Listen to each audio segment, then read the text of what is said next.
하나님의 말씀 받습니다. 하나님의 말씀 이사야서 6장 1절로 8절까지의 말씀입니다. 이사야 6장 1절로 이하 8절까지의 말씀 한 절 한 절 교독하시고 마지막 절 함께 하겠습니다. 우시야 왕이 죽던 해에 내가 본즉 주께서 높이 들린 보좌에 앉으셨는데 그의 옷자락은 성전에 가득하였고 스랍들이 모시고 섰는데 각기 6 날개가 있어 그 둘로는 자기의 얼굴을 가리었고 그 둘로는 자기의 발을 가리었고 그 둘로는 날며 서로 불러 이르되 거룩하다 거룩하다 거룩하다 만군의 여호와여 그의 영광이 온 땅에 충만하도다 하더라. 이같이 화답하는 자의 소리로 말미암아 문지방의 터가 요동하며 성전의 연기가 충만한지라. 그때에 내가 말하되 화로다 나여 망하게 되었도다. 나는 입술이 부정한 사람이요 나는 입술이 부정한 백성 중에 거주하면서 만군의 여호와이신 왕을 배었음이로다 하였더라. 그때 그 스랍 중에 하나가 부젓가락으로 제단에서 찍은 바 핀 숯을 손에 가지고 내게로 날아와서 그것을 내 입술에 대며 이르되 보라 이것이 내 입에 닿았으니 내 악이 제하여졌고 내 죄가 사하여졌느니라 하더라. 내가 또 주의 목소리를 들으니 주께서 이르시되 내가 누구를 보내며 누가 우리를 위하여 갈꼬 하시니 그때에 내가 이르되 내가 여기 있나이다 나를 보내소서 하였더니 아멘. 우리가 신앙생활하다 보면 모세처럼 하나님의 뜻은 알지만 내가 그것을 감당할 수 있을까 하는 걱정 때문에 뒷걸음질 칠 때가 있습니다. 여러 가지 안 좋은 상황, 나빠지는 상황 때문에 이 상황 속에서 하나님께서 나에게 맡겨주신 그 사명을 이 상황을 뛰어넘어서 감당할 수 있을까 걱정하면서 우물쭈물하기도 하지요. 그렇지만 하나님께서는 그러한 우리의 마음까지도 아십니다. 고민되는 순간이 분명 있습니다. 나의 연약함 때문에 나빠지는 상황 때문에 가정에서 일터에서 교회에서 하나님의 뜻은 분명히 알면서도 내가 그 하나님께서 뜻하신 대로 부르신 뜻대로 감당하며 살아갈 수 있을까? 믿음으로 이겨낼 수 있을까? 때로 주님 저는 못하겠는데요 라고 대답하고 싶을 때가 있습니다. 오늘 본문 속에 이사야도 그런 상황 속에서 하나님의 부르심을 받았습니다. 본문의 말씀으로 들어가지요. 1절입니다. 우시야 왕이 죽던 해에 내가 본즉 주께서 높이 들린 보좌에 앉으셨는데 그의 옷자락은 성전에 가득하였고 우시야 왕이 죽던 해에 라고 말씀합니다. 우시야 왕은 정치를 잘했던 왕입니다. 그런 우시야 왕이 죽었습니다. 우시야 왕의 죽음은 그 나라의 위기였습니다. 혼란이었습니다. 오늘날에도 현대에도 한 나라의 대통령이 죽었다, 대통령이 공석이 되었다, 그러면 여러 가지 걱정거리들이 많이 생기죠. 많은 이들이 걱정하게 됩니다. 그런데 왕정시대에 왕이 죽었다라는 것은 그 나라의 불안과 위기였습니다. 특히나 우시야 왕은 52년 동안 남유다를 통치했습니다. 남유다 역사상 가장 오래 왕으로 그 나라를 통치한 왕이었습니다. 우시야 왕이 정치를 잘했습니다. 경제를 잘했습니다. 우리나라도 정치를 잘하는 리더십들이 많이 세워져야 될 텐데 그 땅에서 남유다에서 우시야 왕은 경제를 잘한 왕이었습니다. 그래서 그 나라가 부요해졌습니다. 그런데 문제는 등 따숩고 배부르기 시작하니까 사람들이 하나님에게서 멀어집니다. 사치와 방탕으로 살아갑니다. 그리고 정치를 잘했습니다. 우시야 왕이 그 나라를 치리할 때 아수르라는 강한 나라가 있었습니다. 그렇지만 우시야 왕이 국방을 든든히 했고 외교를 잘했기 때문에 그 나라가 쳐들어오지 않았습니다. 그런데 우시야 왕이 죽은 겁니다. 앞으로 나라의 장래가 불안할 수밖에 없습니다. 그리고 우시야 왕이 죽었다라는 것은 이사야 선지자 개인에게도 위기였습니다. 유대 전승에 따르면 우시야 왕은 이사야 선지자의 사촌형이었습니다. 우시야 왕은 이사야가 자라날 때 이사야 선지자가 성장하는 시기에 믿음의 모델이었습니다. 그 사촌형이 잘생겼어요. 똑똑해요. 믿음도 좋아요. 그래서 왕이 됐는데도 왕으로서 정치도 잘해요. 그런데 문제가 생깁니다. 그런 사람이 노년에 교만해지면서 황당한 일을 벌이죠. 자기가 성전에 들어가서 분향하겠다라고 이야기를 합니다. 고집을 피워요. 제사장에게 하나님께서 맡기신 그 일을 자기가 하겠다고 고집을 피웁니다. 그러다가 하나님의 심판으로 그가 나병에 걸리죠. 그래서 52년의 치리기간 가운데 12년을 별궁에 갇혀서 살다가 죽게 됩니다. 어렸을 때부터 본 우시야 왕은 사촌형의 모습은 멋있었습니다. 똑똑하고 믿음 좋은 형이었습니다. 그런데 그의 말년의 모습을 보면서 그 비참한 말년의 모습을 보면서 이사야 선지자의 마음이 얼마나 힘들었을까요? 그렇게 믿음 좋고 똑똑했던 형이 말년에 저렇게 힘들다니. 그러다가 그 형이 죽었습니다. 그런데 우리가 주목해 봐야 할 그것은 그 고통의 상황 가운데에서 이사야가 어디에 있었는가 하는 거예요. 그 눈물의 상황, 고통의 상황, 위기의 상황 가운데에서, 불안한 상황 가운데에서 이사야가 어디에 있었습니까? 성전에 있었습니다. 1절의 말씀 다시 한번 천천히 읽어보지요. 우시야 왕이 죽던 해에 내가 본즉 주께서 높이 들린 보좌에 앉으셨는데 그의 옷자락은 성전에 가득하였고. 고통의 상황에서 이사야는 성전에 있었습니다. 건물이 성전이 아니지요. 오늘날 건물이 성전이 아닙니다. 교회 이퀄 성전은 아닙니다. 그렇지만 교회는 성전이 되어야 합니다. 누차 말씀드리지만 우리가 성전이라 말씀하세요. 예수님을 그리스도로 고백하는 우리가, 성령 하나님께서 내주하시는 우리가 성전이라 말씀하시고 우리의 모임이 성전이라고 말씀하십니다. 그리고 하나님의 임재가 있는 곳이 성전이라 말씀하세요.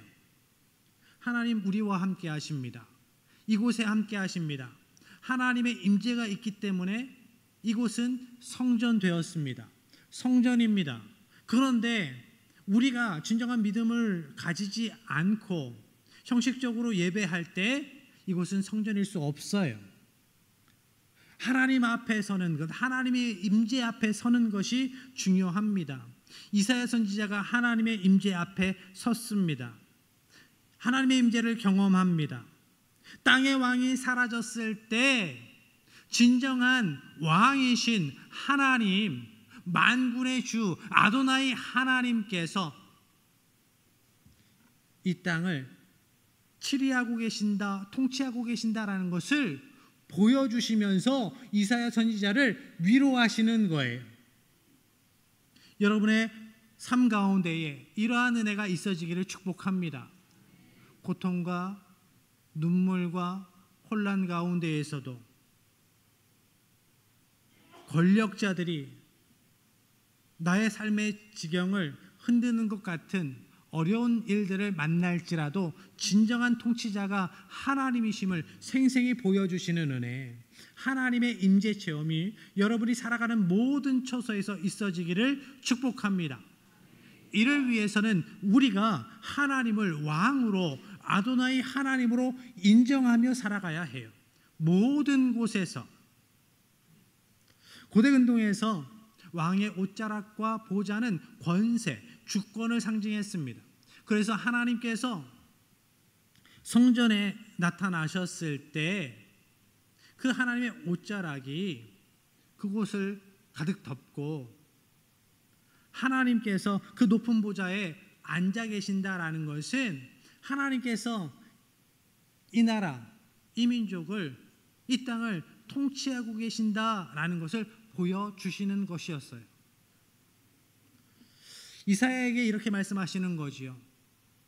나의 아들아, 나의 종아, 두려워하지 말아라. 너의 인생의 주권자는 누구이냐? 이 민족의 왕은 누구이냐? 나 하나님이 아니냐라고 말씀하고 계시는 거예요. 그러니 정치 잘하는, 경제 잘하는 왕이 죽었다고 걱정하지 말아라. 너희의 진정한 왕은 나 아도나이 여호와 하나님이다 라고 말씀하고 계시는 거죠. 땅의 권력이 무너졌지만 하늘의 통치는 계속되고 있다라고 말씀하고 계십니다. 우리도 고통의 상황을 만날 수 있습니다. 힘든 일들을 만날 수 있죠. 그렇지만 그럴 때일수록 우리는 더욱 하나님 앞에, 하나님의 임재 앞에 더 가까이 나아가는 하나님의 백성 되어야 합니다. 그리고 하나님의 임재 앞에 굳건한 믿음으로 서야 합니다. 하나님께서 우리와 함께 하시고 우리의 주권자 되심을 우리가 인정하는 믿음으로 살아갈 때 우리는 상황에 함몰되지 않고 상황에 꺾여 살아가지 않고 상황을 이겨 살아가는 하나님의 백성으로 살아갈 수가 있는 것입니다. 그렇게 살아가기를 원하셔서 하나님께서 이사야 선지자를 만나 주셨습니다. 환상 중에 하나님을 보게 하셨습니다. 우리가 세상 권력에 짓눌려 살아가는 인생이 아니지요. 하나님께서 통치하심 가운데에 살아가는 하나님의 백성임을 기억하시기 바랍니다. 2절 3절로 이어갑니다. 스랍들이 모시고 섰는데 각기 6날개가 있어 그 둘로는 자기의 얼굴을 가리었고 그 둘로는 자기의 발을 가리었고 그 둘로는 날며 서로 불러 이르되 거룩하다 거룩하다 거룩하다 만군의 여호와여 그의 영광이 온 땅에 충만하도다 하더라. 아멘. 높은 보좌에 앉으신 하나님이 계시고 그 옆에 스랍들이 있습니다. 스랍들이 모시고 섰는데 스랍은 하나님 가장 가까운 곳에서 하나님을 섬기는 천사들이에요. 그런데 그런 천사들이 두 날개는 얼굴을 가리고 두 날개로는 발을 가리고 두 날개로는 날면서 찬양합니다. 두 날개로 얼굴을 가리었다라고 합니다. 이것은 스랍들이 하나님을 가장 가까이서 모시는 천사들이지만 얼마나 귀한 직분이에요. 그렇지만 하나님 앞에 자신들이 얼마나 작은 존재인지 연약한 존재인지를 고백하는 거예요. 존귀한 하나님 앞에 우리가 설 수 없는 존재인데 하나님 앞에 있을 때에 겸손히 얼굴을 가리는 거죠. 그리고 두 날개로는 발을 가렸다라고 합니다. 발을 가렸다라는 것은 이제 자기의 주권으로 자기의 원함대로 나아가지 않겠다라는 표시입니다. 이력할 때 이력서에서 이력할 때 그 뜻이 무엇입니까? 발로 밟은 역사예요. 우리가 발로 밟고 살아온 그 이야기가 우리의 이력이란 말이죠. 그런데 천사들이 그 발을 가리었습니다. 이제 나의 뜻대로 나아가지 않겠습니다 라는 거예요. 하나님의 뜻대로 하나님의 원하심 따라 나아가겠습니다. 하나님의 주권을 인정하는 거죠. 순종하는 겁니다. 그리고 두 날개를 가지고는 날아다닙니다. 날아다니면서 무엇을 하지요? 하나님을 찬양합니다. 거룩하다, 거룩하다, 거룩하다 찬양을 합니다. 거룩은 구별됨을 의미합니다. 하나님은 세상 어느 존재보다, 어떤 존재보다도 뛰어나신 분임을, 구별된 분임을, 이 세상 어떠한 것과도 비교할 수 없는 분임을 찬양하는 겁니다. 이것이 하나님의 임재 앞에서 하나님의 백성들이 보여야 할 올바른 믿음의 반응입니다. 하나님의 임재 앞에 어떻게 서야 하는지를 스랍들을 통해서 우리에게 가르쳐 주시는 거예요. 하나님의 임재 앞에서 나의 부족함을 깨달아 고백하고, 또한 하나님의 주권을 인정하고 하나님 앞에 무릎 꿇는 순종으로 나아갈 것을 결단하는 하나님의 백성 되어야 한다. 나의 의의를 내세우지 않고 하나님을 찬양하는 하나님의 백성이 되어야 된다라는 의미입니다. 이사야가 그 스랍들처럼 하나님의 임재 앞에서 올바른 믿음의 반응을 합니다. 5절로 이어갑니다. 함께합니다. 그때에 내가 말하되 화로다 나여 망하게 되었도다. 나는 입술이 부정한 사람이요 나는 입술이 부정한 백성 중에 거주하면서 만군의 여호와이신 왕을 배웠음이로다 하였더라. 아멘. 하나님의 임재 앞에 설 때 반드시 일어나는 일이 있습니다. 자신의 죄를 깨닫고 자신의 연약함과 죄를 고백하는 겁니다. 회개하는 일입니다. 이사야는 거룩하신 하나님 앞에서 자신의 연약하고 죄된 모습을 발견하고 고백합니다. 회개합니다. 어떻게 합니까? 이렇게 연약한 사람이, 이렇게 부족한 사람이, 이렇게 죄된 사람이, 이렇게 더러운 사람이 하나님 앞에 섰습니다. 탄식하며 회개합니다. 그때 하나님의 은혜가 이사야 선지자에게 주어집니다. 6절 7절로 이어갑니다. 그때에 그 스랍 중에 하나가 부젓가락으로 제단에서 씹은 바 핀 숯을 손에 가지고 내게로 날아와서 그것을 내 입술에 대며 이르되 보라 이것이 내 입에 닿았으니 내 악이 제하여졌고 내 죄가 사하여졌느니라 하더라. 스랍이 제단에 핀 숯을 가지고 와서 부족함을, 그 입술의 부정함을 고백하는 이사야의 입술에 댑니다. 그 입술에 숯불을 대었을 때 천사가 이야기합니다. 내 악이 제하여졌고 내 죄가 사하여졌느니라. 학부 신학교를 다닐 때 새벽 기도를 올라가서 기도를 하는데 오늘 본문의 말씀을 묵상하는 중이었던 것 같아요. 제가 기도하는데 하나님 이 부정한 입술을 주님의 제단의 숯불로 지져주십시오 라고 기도를 했어요. 그랬더니 뒤에 있던 어떤 신학생이 저렇게 기도하는 게 좀 있어 보이네 라고 생각을 했대요. 그 이야기를 새벽 설교 중에 하더라고요. 그래서 따라했대요. 하나님 저도 주님의 제단의 숯불로 제 입술을 지져주세요 라고 기도를 한 거예요. 그런데 기숙사에 들어와서 마음이 힘들더래요. 얼마나 아플까 고민하다가 다시 수업이 없는 시간에 다시 채플에 올라가서 하나님께 기도했답니다. 하나님 새벽 기도는 취소요. 아플 것 같아요.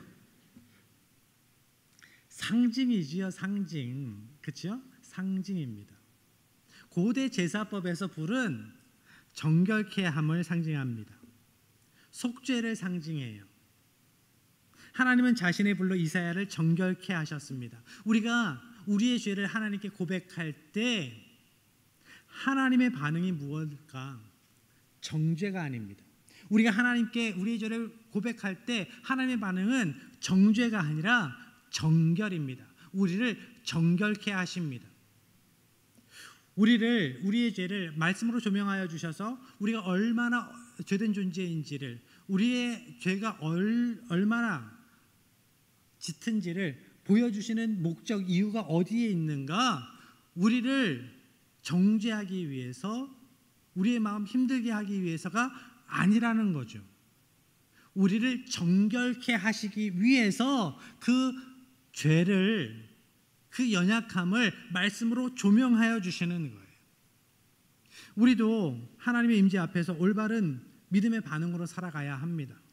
나의 연약함과 죄된 모습을 감추지 말아야 해요. 그저 하나님 앞에 솔직하게 나의 연약함과 나의 죄됨을 고백할 때 하나님께서는 우리의 죄를 사하시고 정결케 하십니다. 그런데 하나님께서는 왜 이렇게 번거로운 과정들을 우리에게 하게 하실까? 우리 앞에 임재하시고 하나님의 임재를 보여주시고 우리의 죄를 말씀으로 드러내서 알게 하시고 그 죄를 왜 고백하게 하실까? 그렇게 고백할 때 왜 죄를 용서하시고 우리를 정결케 하실까? 이것은 우리가, 하나님의 백성된 우리가 하나님의 뜻대로, 하나님의 계획하심대로, 하나님의 부르심의 사명에 따라, 소명 따라 살아가기를 원하시기 때문입니다. 우리가 하나님께서 주신 사명으로, 소명으로 살아가야 하는데 우리가 더러운 모습으로 살아가면 안 되거든요. 우리에게 주신 사명이 무엇입니까? 복음의 사명이에요. 우리가 복음의 통로로 살아가야 하는데 우리가 정결케 되지 않으면, 더러운 상태로 있으면 그 복음이 온전히 전해지지 않기 때문에 우리를 정결케 하시는 거예요. 우리에게 여러 가지 사명을 주셨습니다. 그 모든 사명도 하나님께서 그 사명을 이루어 가시기 위해서, 우리를 통해서 이루어 가시기 위해서 우리를 정결케 하시는 겁니다. 그래서 하나님께서 우리의 죄를 알게 하실 때 우리는 그 죄를 회개할 수 있는 심령의 상태여야 해요. 계속 하나님께서 말씀으로 그 죄를 조명하시는데, 알게 하시는데 마음이 굳어서 우리가 그 죄를 인정하지 않는다? 그러면 하나님께서는 우리를 통해 일하시지 않습니다. 이사야 선지자는 하나님 앞에 죄를 온전히 고백하였습니다. 우리도 하나님께서 부르신 그 소명에, 그 사명에 믿음으로 응답하는 하나님의 백성이 되어야 합니다. 8절의 말씀으로 이어갑니다. 함께합니다. 내가 또 주의 목소리를 들으니 주께서 이르시되 내가 누구를 보내며 누가 우리를 위하여 갈까 하시니 그때에 내가 이르되 내가 여기 있나이다 나를 보내소서 하였더니, 내가 누구를 보내며 누가 우리를 위하여 갈꼬? 하나님께서 이 말씀을 누구에게 하십니까? 수랍 천사들에게 하시나요? 다른 사람들에게 하시나요? 아니에요. 이사야 선지자에게 하고 계세요. 이사야를 부르신 하나님께서, 전지하신 하나님께서, 이사야를 정결케 하셔서 이미 준비시키신 하나님께서 왜 이런 말씀을 하실까? 이사야가 가야 할 것을 모르셔서? 아니죠. 이사야가 가야 한다라는 것을 하나님이 먼저 아시고 계획하시고 이사야를 만나 주셨는데요. 이사야를 정결케 하셨는데요. 그런데 왜 이렇게 말씀하실까요? 내가 누구를 보내야 되냐? 누가 우리를 위하여서 갈 거냐? 이렇게 말씀하시는 이유는 이사야의 자발적인 헌신을 원하시기 때문이에요. 하나님께서 소명을 주실 때에 하나님은 억지로 하기를, 그 사명을 억지로 감당하기를 원치 않으십니다. 자원함으로, 기꺼이, 믿음으로, 순종으로 하기를 원하셔요. 이사야가 기꺼이 그 사명을 감당하기 원하셔서 이렇게 말씀하신 겁니다. 하나님께서는 사명으로 부르실 때 우리에게도 억지로 하기를 원치 않으셔요. 우리가 자원하여 하기를 원하십니다. 그래서 소명을 주시고 우리의 믿음의 반응을, 응답을 기다리십니다. 그런데 계속 말씀하시는데도 믿음으로 응답하지 않고 불신앙으로 반응하면 하나님께서 계속 말씀하시다가 나중에는 치실 때도 있어요. 왜 그래? 그러면서 다시 돌아오게 하시는 하나님의 역사하심도 있죠. 그렇지만 하나님은 그렇게까지 가지 않기를 원하세요. 자원함으로 하나님께서 맡기신 사명을 감당하기를 원하시죠. 이사야는 하나님께 이렇게 믿음으로 응답합니다. 내가 여기 있나이다. 나를 보내주소서. 이 부분을 원어 성경에서 직역해 보면 이렇게 해석할 수 있습니다. 하나님, 제가 여기 있습니다. 하나님의 사역을 위해서 저를 보내주시옵소서. 하나님 앞에 제가 있지 않습니까? 하나님의 종 아도나이 하나님의 종이 여기 있습니다. 저를 보내주십시오. 이것은 주인 되신 아도나이 하나님 앞에 종으로서 이사야 선지자가 고백하는 거예요. 하나님의 종이 여기 있습니다. 무슨 고민하십니까? 저를 보내시면 되죠. 제가 가겠습니다. 제가 헌신하겠습니다. 하나님의 부르심 앞에 이렇게 믿음으로 고백하는, 믿음으로 반응하는 하나님의 백성 되시길 축복합니다. 아멘 하셨어요? 연말에 볼 거예요. 연말에 목사가 얼마나 힘든지 아세요? 속회를 조직하고 선교회를 조직하고 각 부서를 조직할 때 전화하고 권면하면 내년에는 빼주세요. 보겠습니다. 하나님의 부르심 앞에 우리가 하나님의 원하심을 알고 기꺼이 믿음으로 반응하는 하나님의 백성 되기를 축복합니다. 본문에 보면 하나님께서 이사야야 이런 일을 해라, 저기로 가라 말씀하지 않으셨습니다. 하나님께서 그죠? 내가 누구를 보내며 누가 우리를 위하여 갈꼬라고 말씀하실 때 이사야가 제가 여기 있습니다. 하나님의 종 저를 보내시면 되죠. 저를 보내주세요 라고 대답할 뿐이었어요. 이사야에게 하나님께서 어떤 일을 하라고 말씀하지 않으세요. 하나님께서 나에게 어떤 일을 시키실지, 어디로 보내실지가 이사야의 관심사가 아니었다라는 겁니다. 하나님께서 나를 부르시고 나를 찾으시고 나를 사용하실 계획이 있으시다. 하나님께서 나를 사용하시려고 하신다라는 것, 그것이 이사야 선지자의 주된 관심이었습니다. 우리는 아도나이 하나님을 고백하면서도 때로 하나님께서 나를 어디로 보내실까에 더 집중할 때가 있어요. 하나님께서 무슨 일을 맡기실까에 더 집중할 때가 있습니다. 그렇지만 그것보다 더 우리가 중요하게 생각해야 하는 것은 하나님께서 나와 함께 하신다, 나를 부르시고 나를 사용하시기로 계획하셨다라는 거예요. 우리는 일이나 장소가 아니라 하나님의 부르심에, 소명에 더 집중해야 합니다. 이를 위해서 우리는 매일매일 새롭게 소명을 확인해야 합니다. 이사야서 1장 1절의 말씀입니다. 함께합니다. 유다 왕 우시야와 요담과 아하스와 히스기야 시대에 아모스의 아들 이사야가 유다와 예루살렘에 관하여 본 계시라. 오늘 본문의 말씀은 어떤 때입니까? 우시야 왕이 죽던 해에 하나님께서 환상 중에 이사야를 만나 주셨다라고 말씀하셨어요. 그런데 그때 한 번만이 아니었다라는 거예요. 하나님께서 계시로, 환상으로, 임재로 이사야에게 보여주신, 소명을 말씀하신, 확증하여 주신 것은 그때 한 번이 아니었다.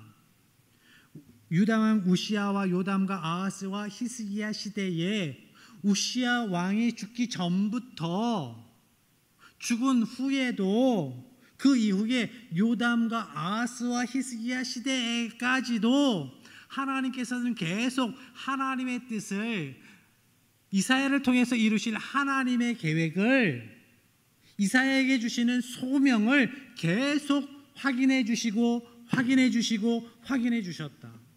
하나님의 임재 앞에 하나님의 백성, 하나님의 종 이사야가 무릎 꿇었을 때 매일매일 하나님께서는 소명을 확증해 주셨다, 확인시켜 주셨다라는 겁니다.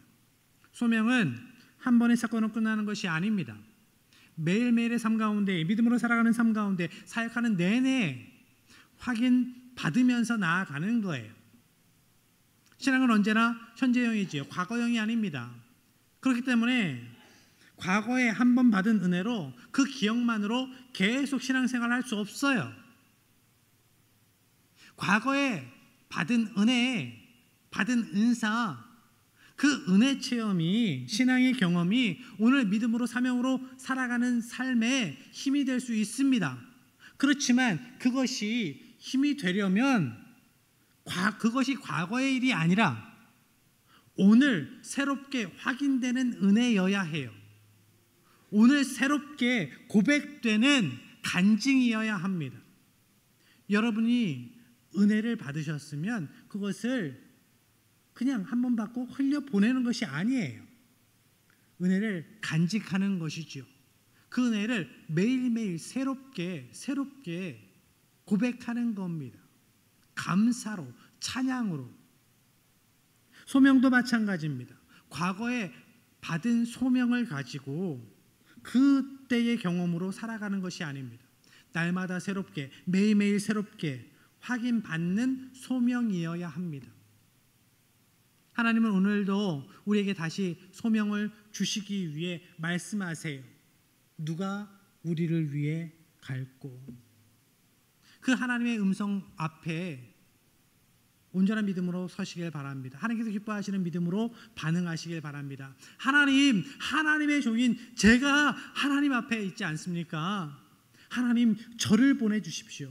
저를 사용하여 주시옵소서. 저를 보내시면 됩니다. 이렇게 믿음으로 반응하는 여러분의 믿음의 고백 위에 하나님께서 필요를 따라 은사를 더하여 주시고, 은혜를 더하여 주시고, 능력을 더하여 주시고, 동역자를 붙여주셔서 하나님께서 여러분을 통해 이루실 놀라운 사명이 풍성히 열매 맺기를, 구원의 열매가 여러분의 삶의 처소에 가득하기를 주님의 이름으로 간절히 축복합니다.